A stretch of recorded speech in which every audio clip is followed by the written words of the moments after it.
nanay, happy anniversary sa inyo ni tatay. Huwag ka ng OA, huwag ka masyadong madrama dahil tumatanda na kayo. Love ka namin kahit napakahibulin mo. Happy anniversary, nanay at tatay. Stay in love forever. Kahit lagi kayong pambabag. So, ayun, mahal na namin kayo ng mga apo mo at ng mga anak mo.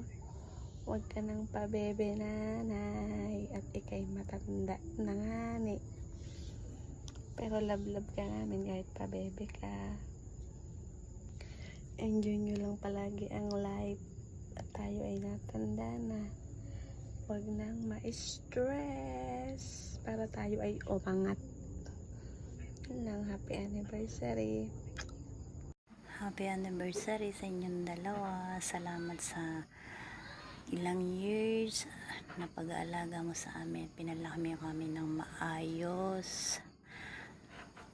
Magkasama kayo sa hirap at ginhawa. Hindi kayo nagkaroon ng mga bagay na ipagkakahiwalay ninyo. Andyan pa rin kayo palagi.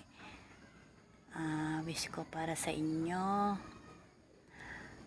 good health and more happiness.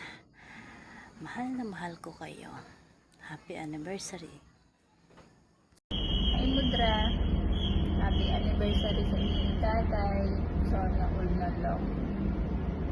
Sana magtagal pa kayo ni tatay dahil marami pa akong pangarap para sa inyo. At nagsisimula pa lang ako.